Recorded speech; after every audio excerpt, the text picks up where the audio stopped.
Chronic acupuncture அப்படிங்கிறது ஒரு ஹீலரை மோர் கம்ஃபர்டபுளாக ஈஸியாக சிம்பிள் வேல வந்து பேஷண்ட்ஸ்க்கு ட்ரீட்மெண்ட் கொடுக்கறதுக்கு சப்போர்ட்டிவாக இருக்குது. அண்ட் இந்த ஹோலிஸ்டிக் அப்ரோச் பண்ணும்போது ரிசல்ட்ஸ் வந்து ரொம்ப அவுட்ஸ்டாண்டிங், ரொம்ப ரிமார்க்கபிள் அண்ட் மிராக்குலஸ் ரிசல்ட்ஸை வந்து அச்சீவ் பண்ண முடியுது.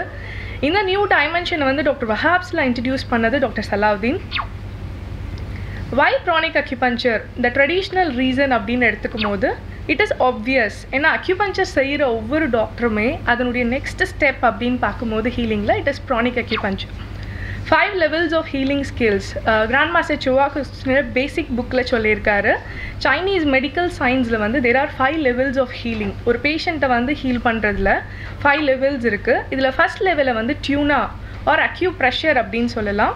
ஒரு பேஷண்ட்டை வந்து டச் பண்ணி அவங்களுக்கு பெயின் இருக்குது, ஒரு டிஸ்கம்ஃபர்ட் இருக்குது அப்படின்னும் போது அந்த இடத்த மசாஜ் பண்ணி ஹீல் பண்ணுறது. It is a very basic thing. இப்போ வீட்லேயே நமக்கு ஒரு தலைவலி இருந்துச்சுன்னா பேசிக்காக நம்ம ஒரு தைலம் அப்ளை பண்ணி ப்ரெஷர் பண்ணிக்கிறதுங்கிறது ஒரு காமன் ட்ரீட்மெண்ட். செகண்ட் லெவலில் வந்து பேஷண்ட்ஸ்க்கு சில particular herbs and products, minerals கொடுத்து அவங்களுக்கு ஹீல் பண்ண முடியும். இதை செகண்ட் லெவலில் வந்து எக்ஸ்பிளைன் பண்ணுறாங்க. தேர்ட் லெவல் அப்படிங்கிறது combination of acupuncture and மாக்சிபியூஷன்.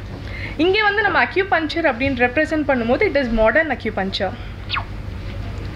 Fourth level அப்படிங்கிறது ஆட்டோமேட்டிக்காக நீடில்ஸில், மெரிடியன்ஸில், இன்டர்னல் ஆர்கன்ஸில் வந்து நம்ம சி அப்படிங்கிற லைஃப் எனர்ஜி யூஸ் பண்ணி பண்ணுறது.